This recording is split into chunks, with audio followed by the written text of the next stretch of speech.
Ellis. Paano naging Kiko? Francisco. Di ko lang.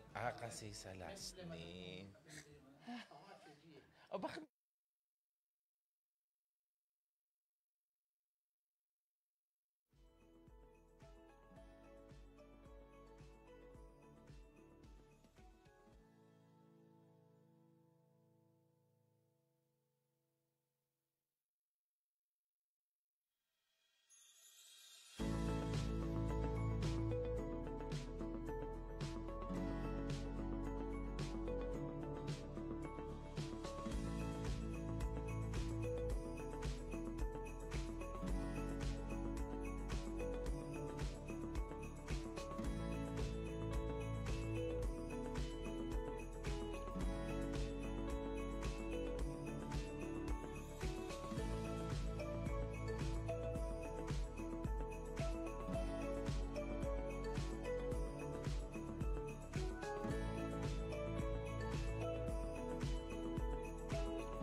Hello, everyone, and welcome to another episode of the Friars Desk Live, where we talk about spiritual insights, inspirational stories, and innovative ideas.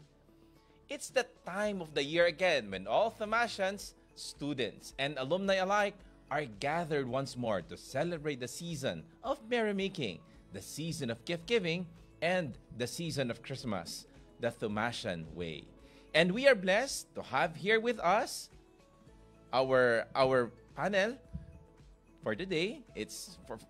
We begin with Miss Jaisami Ong, our OIC for the Student Affairs, Office of the Student Affairs. Good afternoon.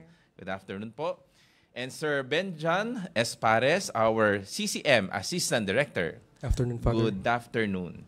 And we have here with us also our SOCC President, Ramon Elis Kiko Francisco. Good afternoon po. Good afternoon po, Father. Okay. And the last would be JC Bautista, our CSC Central Board Speaker, College of Architecture, SC President. Good afternoon po, Father. Good afternoon. So magbabalik tanaw po muna tayo saglit sa mga nangyayari so far since the start of the Paskuhan season. Sir Benjan, we commence with the simultaneous lighting of the campus in Manila and in General Santos. Then last December 14, we also had the lighting ceremony at the Santa Rosa Research Complex. We Thomasians always include the Eucharistic celebration, Advent recollection, rites, and prayers as part of our tradition. Even our university hymn serves as a prayer in itself. Question, Sir Benjan. How significant is prayer during Paskuhan season and in the context of Advent po? Yes, Father. Prayer is very much central in our Thomasian life as a Catholic institution. So we always start our events with the prayer, particularly this Paskuhan season. So last November 29, if I remember it right, so we had the Paskuhan Mass, the lighting of the campus. And there we tried to read. I remember there were those assigned to read the Word of God. And in this celebration, we are celebrating this, or we are doing this in order to remind us of the reason of our celebration, who is Jesus Christ, the Word who was made flesh. And if you ask me, Father, we can actually consider the whole preparation of our Paskuhan festivities, the Advent preparation. We can consider it as our form of prayer, as our form of thanksgiving for all the manifold blessings that we have received as an individual and at the same time as a community. So it's always a form of prayer, Father. So we see it that way as Thomasians. Pero what makes kaya our prayer as a community a very significant and special one for UST? Kasi whenever we hear of UST, pag sinabing UST dyan, nagdadasal, di ba? What's with prayer that it makes it so much important in the lives of every Thomasian? Or as a community, when we are praying the Angelus, when we are praying the 3 o'clock prayer, and now when we are celebrating Christmas season, we are praying as one. What's so significant about that?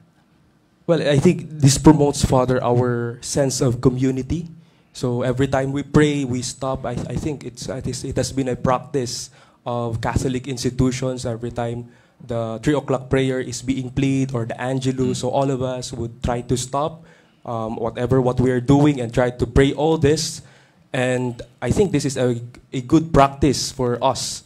And this makes our identity different from other institutions because, again, we are Catholic, we are Christians, and our stay here in the university are not all about, like, say, for instance, academics. So we are also trying to form our students spiritually. And this is a reminder because with all the busy schedules, like, say, for instance, the preparations or examinations, I think some of the colleges here or students are still having their exams. So aside from this, business, so we have to be reminded as a community, we don't forget to pray because, well, this again is part of our growth as not just as a Thomasian, but as a person, so our spiritual growth as a person.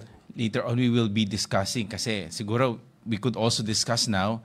The theme for this Paskuhan is ever thankful, ever hopeful. I think that kind of prayer is also, it's not just gathering of Thomasians alike, no? Kasi sabi natin merrymaking, ganyan ang Paskuhan. Pero if we are talking about prayer, it's about hoping on a better tomorrow and being grateful for the many blessings of God throughout your life. So siguro in the context of being a Thomasian, what would this theme be more significant for us? Yes, Father, and it's very fitting as a theme for this year's Paskuhan season because, well, as I remember the homily of our Father Secgen last Paskuhan Mass, so we really have to have this grateful heart for all the achievements, the achievements of the university, or I believe individual achievements of our students. And, we cannot but really be thankful of all these gifts. And at the same time, we are hopeful. We are hopeful for all the promises or whatever awaits us. Because we know that God is a God of promises, surprises. So we know that in the coming years, so this is just the beginning. In the coming years, we know that there are still lots of surprises, lots of, achievements or milestones as a university and, of course, as a part of the Thomasian community. Kaya nga natin so lagi, we are hoping, Father, for that one. Kaya sinasabi lagi natin, unending grace, no? That kind of unending grace is God, that it is always God who will always give us this gift, these graces, no? Kaya sinasabi sa isang kanta rin, no? Pinagpalang pamantasan, no? Pinagpalang pamantasan kahit na ganong unos pa ang ating maranasan, bagyo, lindol, o kaya baha, hindi tayo natitinag sa ating kinalalagyan dahil alam natin na ang Diyos ay naririyan, ang Diyos ay punong-puno ng grasya para sa atin. Kaya naalala ko din kapag ganito na makikita natin yung lighting ng decors natin, no? It was themed as Olympics, no? Well, sa amin din kasi yon when we were thinking of this theme, regarding ever thankful, ever hopeful, we are looking on what kind of theme should we bring out in our decorations, no? And we thought of mayroon kasi activity or event na nangyari din sa buong mundo when we had our Olympics, and we saw the unity of people. Well, despite of we have heard of many wars that are happening around the world, no? But we see a glimpse of hope, a glimmer of hope that if people could unite together and achieve their goal as one, we will achieve this a little glimpse of peace. And I think this Olympic theme should resonate also with our hearts, no? Na kahit madilim, kaya nga nung sinabi ni Father Secgen, let the lights begin. We see that light should come forth from the darkness of our hearts, no? Even sin, death, or strife in the world today, we see a glimpse of hope that even in our lighting, we will see the glimpse of hope who is Christ. Even in the Christmas season, we see that birth of Christ, no? Even in His time, merong very dark at that time, but we see the light of Jesus coming forth when He was born. So in that line, may we also invite the Thomasian community to take a moment to reflect and share their thoughts by filling out the Google form entitled Salamat at Nawa, no? You may scan the QR code displayed on the screen, in your screen now, or visit the official UST Facebook page for the link, no? Marami na pong naganap at magaganap pa. Today din po ay kasalukuyang nangyayari ang first ever Paskuhan celebration sa General Santos. Ma'am Jaya, no? Ano po, para po sa inyo, ano po ang highlights ng agape na nangyari po kamakailan sa Manila at yung naging celebration po natin sa Santa Rosa? Siguro simulan po natin dito sa Manila.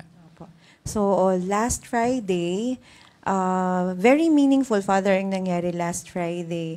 We did not only just share food, but our students, organizations, they were able to share their talents also. So the gift that they received, their talents, they shared to the community. So we had several locations. We had sa Plaza Mayor for our tertiary organizations. We had the basic education at the grandstand. And we had sa Q Park, our TMN, no? Ang dami pong nangyayari, and these things, celebration of gifts. So that's for Manila. Last Saturday. Lang po, bago po yun. No? Okay. Ma'am Jaya, baka sa mga nanonood sa atin, ano po bang ibig sabihin po ng agape? Kasi agape po tayo ng agape, baka may mga students po tayo, yung mga nakikinig sa atin, hindi po nila alam. Kasi pag sinabing agape, kumakain lang. So ano po ba ang ibig sabihin ng agape? Sharing pa rin, Father. So those that we receive, parang we receive the gift, we receive the food, we share this also. So the university receives the gift, the university shares it to us, to the community. And ganun, no? And Father, Manila, Santa Rosa, Gensan. Meron the din same po meaning. agape. Opo, Father. You know, ma'am, sa theology lang po, maipasok ko lang po, ang agape po is a form of love. Form of love of a community. No? Ito po, doon po sumisibol ang pagmamahalan natin sa isa't isa. Yung agape po, yung manifestation po yung pagkain. No? It's a manifestation of love of between the persons inside the community. You can have agape sa family natin, sa barkada natin. Yun po yung agape. No? Pag nagsasama-sama, lalo sa ating mga Pilipino, pag sinabi ng isang magulang sa atin, hindi niya sinasabi actually na mahal kita. Never pa. Parang kaunti, no? Very rare magsabi yung magulang natin, no? Na sabihing mahal kita, I love you. Pero na sinasabi sa atin lagi, kumain ka na ba? Di ba? Pag kumain ka na ba, ibig sabihin may concern. Kaya siguro yung agape, it's a form of love, no, between Thomasians, no, as brothers and sisters, that we are sharing our food together, not just food, but our stories with each other. Ngayon po yung papasok na po tayo sa Santa Rosa. Ano po yung nangyari itong sa Santa Rosa? Sa Santa Rosa po, though we have a smaller group, no, na nag-celebrate sa Santa Rosa, but it's the same. Merong sa Manila, merong organizations na nag-present. Meron din po, dinala rin po natin ang bands and students sa Santa Rosa. Merong sharing of food pa rin po. Meron pang ibang naganap, Father. May nagmisa rin po tayo, nag-blessing. Pero kung yung agape itself, merong sharing of food at may expression ng pagmamahal para doon sa Santa Rosa. Ito po yung first na Paskuhan, Yes, po. Father, Ano? first. Ano po yung pakiramdam naman na nagkaroon po ng agape, nag-celebrate po tayo ng Paskuhan doon sa Santa Rosa? Personally, Father, sobrang happy ako. Sobrang happy ako na nakasama ako. At na-extend yung invitation to the students. Bilang siguro po dahil nasa OSA ako, I cannot just be happy always for myself lang or for the office. Every time po na may estudyante, may invitation, may pagkakataon na binibigay sa mga estudyante, happy po. No? Tapos, sinabi ko nga po sa kanila, they're very happy because they are part of that history of the first agape in Santa Rosa. So kahit medyo konti lang kami, konti lang tayo, they had very meaningful agape at Santa Rosa. Pero ma'am, di ba po doon sa agape po natin sa Santa Rosa, part po na Paskuhan natin sa Santa Rosa, nandun din po yung mga alumni natin, yung mga yes, donors Father. din po. Opo. Baka po pwede po That's natin. right. So, in-acknowledge, kasama po natin sa misa, sa games, sa kainan, ang mga alumni po natin, donors. Mahirap isa-isahin, Father, baka may makalimutan ako. But we are very happy na nakilala, nakasama natin sila. We had time. We were able, as a university, we were able to express our thanks to them also for their sharing of gifts for the university, Father. That's why we see also our alumni as part of the Thomasian community, that they are not being left, that after you have graduated, then you will be left alone. But you are still part of the Thomasian community, that they are also bringing back their gifts na natanggap nila sa UST before, the education that they had, the relationship that they had here in UST, and they are giving back whatever they have received. Mas maganda yan, di ba? Pagtatanaw ng utang ng loob din, no? And mapasok ko lang, no? In our agape, we have also the drone show, no? Naging highlight din kasi yung drone show. Actually, it was in the FMO that our sponsor told us that to have a drone show, libre lang po yun. Wala po tayong bayad doon. Kaya po tinanggap po agad natin. And we thought that it's just a small drone show. But what we were all surprised, and I was also surprised when I was doing the video. I was also caught unawares that it's such a big drone show. And people are fascinated and awestruck with what happened. Kasi 5 years ago na pala yun, no? I thought it was just 2 years ago. So it was 5 years ago that we had the last drone show. Ano po yung pakiramdam po doon? During the agape, before the drone show, di ba, there was gap because we're waiting for the food and for they were eating, tapos maghihintay na nung drone show. I was there po sa Plaza Mayor, sa may malapit sa food, sa water refilling station natin. Mag-isa lang ako doon, nag-observe. And then, nung magsi-7 na, napansin ko po na excited ang mga estudyante, ang mga teachers to go to the field. Yeah. Others know what will happen. Others don't. So others would say, anong meron? Bakit? But they would run. They would go to the field. Napuno po ang field. And then, nag-start, isang ilaw pa lang lumabas. Father, they were very excited and waiting what will happen. No? And then it started. Parang every time that the light would change, there's always a wow. There is always like that. Without them knowing, it's free because it's sponsored. Pero it is something that our students, our community enjoyed. That everything they see there has meaning. So there was the gift, there was the star, the Christmas tree. Lalo na nung nag-go-uste, ganyan po. So they enjoyed it so well. They were very happy. Tanungin naman natin yung students natin kasi dapat sila. So Kiko, can you tell us your experience naman doon as you see the drone show? Actually po, nung mga times po na yun, nag-volunteer po kami kasi sa SOCC and CSC. No? So we were roaming around. And nung time po ng drone show, nagulat po kami sa dagsa ng tao talaga sa field. Pero it was very fulfilling po sa akin na nakikita ko po na yung mga nakapaligid po sa akin, masaya po sila during the agape. And that, naririnig po namin na that yung agape po this year, it's really something to remember. Wow, thank you. How about you, JC?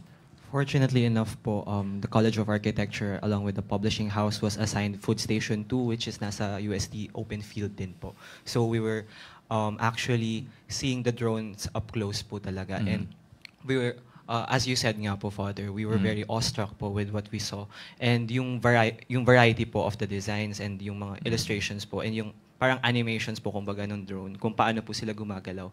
It is very interesting din po tingnan. And to add din po, other or external media partners din po of the university, we're very appreciative po of what happened during Agape.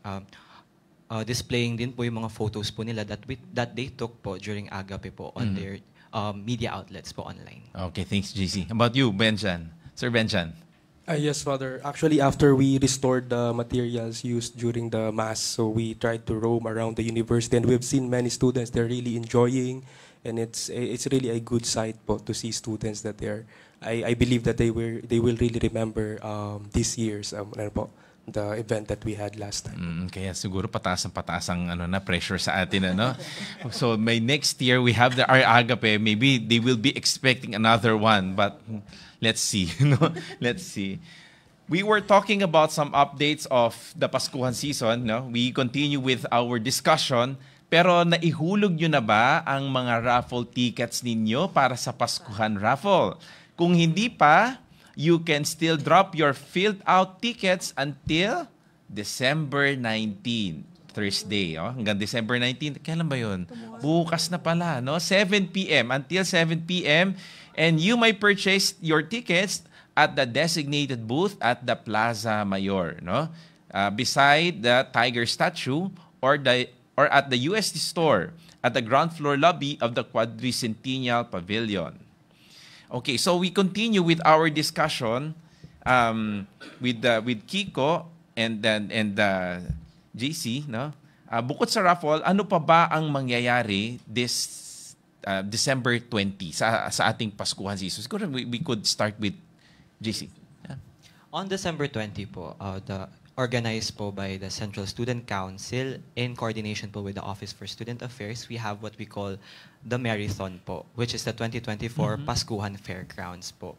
So what to expect po during Marathon is that the opening of gates will be at 8 a.m. and it will feature po a variety po of carnival game booths and as well as other activities such as Charms Bar, which is a handmade offering or an offering po for a handmade jewelry po that can be customized by the students po, and some other activities po such as yung game booths nga po. We also have a photo man po for photo booths for students to capture the memories po of this year's Paskuhan, and as well as trampoline po with enclosure for those naman po who wants to experience thrill po with their activities. We also have two-person players po such as Giant Jenga and the Giant Pong po. Where will this be located? The marathon booths po will be located at the UST Plaza Mayor po, yung side po na malapit po sa UST Open Field. Okay. And how about you, Kiko? Ano pa yung mangyayari sa December 20? Syempre po, we have our sponsor booths po with our very valued sponsors like si Coca-Cola po. They'll bring ano yung truck po? Kindness truck, you know? And si PUBG, they have prepared a lots of games po na ma-appreciate po ng Thomasians natin. And not just yung mga students po, no? Pati po ang ating mga administrative staff, faculty, na they are free po na to participate sa mga booths, no? So marami pong libre. So ayun po talaga ang gusto ng mga Thomasians, no? And So parang we are going to expect a lot of activities on Yes po. December 20. What time will it start? In the morning. For the marathon po, it will open at 8 a.m. and it will the booths po will run and offer po the games until 3 p.m. po. All right. About for the sponsors po, they'll start Sponsors. setting up po as early in the morning pa po. And they will last until the concert pa naman po. all right. Ma'am Jaya, how about you? Ano Yeah. po yung nangyari nung kasi may painting by numbers pa yun. Yes, so it started po nung agape, the College of Fine Arts and Design organization, student organizations, nag-prepare po sila ng mural and they did painting by numbers. And it was very much appreciated. So we're doing it again. So we're doing it again po on Friday. So they will prepare, so mural, tas may mga paint by numbers, ipe-prepare po nila yung colors. Tapos anybody, not only CFAD po, anybody from the Thomasian community can paint, Father. Where will it be located po? Plaza Mayor also, Plaza Father. Mayor. Yes, So marami po. pala mangyayari sa Plaza Yes Mayor. po, yes. How about sino pwedeng makasagot doon sa concessionaires natin? How many concessionaires we will have? Naku, parang it's OVRF, Father, pero from what I've heard, mapapaligiran po yata yung ating grandstand. So wala pong magugutom. Pero hindi po yung libre. Concessionaires na siya. Pero wala pong magugutom. Marami pong choices ng food. Okay. About yung pagdadala ng water. Bottled water. Yes po. It just like during the agape, we encourage everybody to bring their tumblers. We will still have the water stations para makapag-refill po sila. Bawal muna po ang bottled water. Opo. Pet bottles. Pet Opo. bottles. And we have also added another drinking station beside the Beachy Pop. Meron po tayong dadagdag dyan. How about Sir Benjan? Ano naman yes, po ang Father. mangyayari sa December 20? December Well, 20. sige po. From December 16 siguro kasi Yes, Father. very Meron po special. tayong simbang gabi sa UST. So meron pong morning, 4:30 a.m. in front of the main building sa Plaza Mayor po. And meron ding 8 p.m. Mass sa Santissimo Rosario Parish, Father. So I think third day na ngayon of the simbang gabi. Marami ba nang pupunta? Yes, Father. Maraming mga Thomasians and of course outsiders attending our simbang gabi schedules po. And napapansin ko nga when I celebrated Mass 2 nights ago yata yun. Even at the 8 p.m. Mass, very full ang church, no? Nakita natin na talagang people are really thirsty in hearing the word of God, no? Not just it's not just giving gifts, but also thanking God, no? Thanking God for the blessings that they have received. In addition, tuloy-tuloy pa rin ang ating Simbahayan, UST Simbahayan Community Development Office and Project Ningning in 2024 in UST Manila. Sino pwedeng magbanggit sa atin ito? Yes po, Father. For in collaboration po with the Simbahayan Community Development Office, the local student councils po have adopted the project AKAP po, which is to provide Noche Buena packages po to our partner communities po. So, this works po by having the colleges po or the faculties in our university partner po with a specific community in mind and providing po the specific amount that Simbahayan has designated for the college to the partner community po. And so far po, nag-start na po yung turnover of the Noche Buena packages to UST Simbahayan po, and most of the colleges and faculties naman po have been turning over their Noche Buena packages po. Ano naman yung naging importance or naging experience ng mga sumali po dito sasali sa Makibata?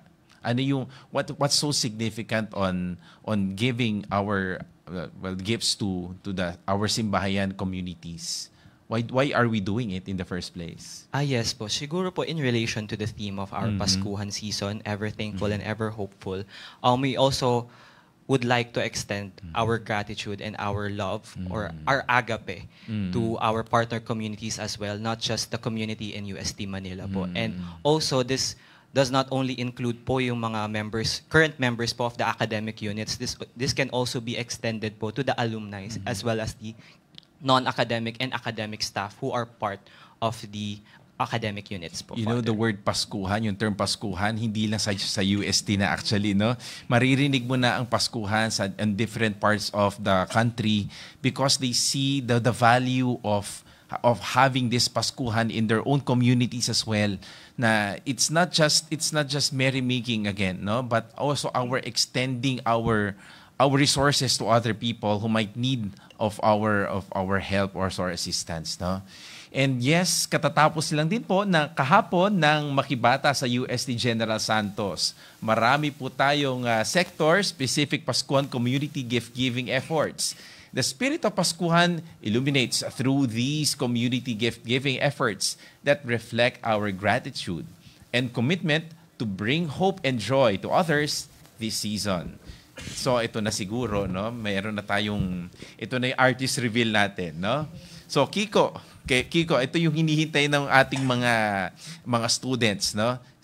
Sino na ang ating mga artists, no? Kinakabahan ka ba? Sino na mga artists na ine-expect kasi ang SOCC nagbibigay ng mga teasers, no? Nagbibigay ng teasers doon sa kanilang Facebook page. Pero ngayon, sino na? Kahit ako hindi ko rin kilala. Sino na ba ang ating mga magiging artists? Parang marami na rin po nakagets kahapon ng mga teasers pero mukhang hindi po lahat talaga, no? So first and foremost po, syempre yung mga local artists po natin, like our dance troops. For our opening performance, we have the UST Prime, no, who will kickstart our celebration with the UST Ronins, AI Rice from the CICS, the UST Commerce Dance Troupe, and the UST Sinag Ballroom Dance Company. And for the grand opening naman po ng Paskuhan concert natin, we have si UST Salingawi Dance Troupe. Of course, hindi po mawawala yan. Si dance po na nila. And of course, we have also local dance troops who will join them in the stage, like B.A. Donson, UST Pharmacy Dance Troupe, the Archetypes, no? They were the winners po ng recently concluded competition ni Salingawi, which was the Rebirth, no? With the UST Engineering Dance Troupe, One Shade Dance Squad, Intense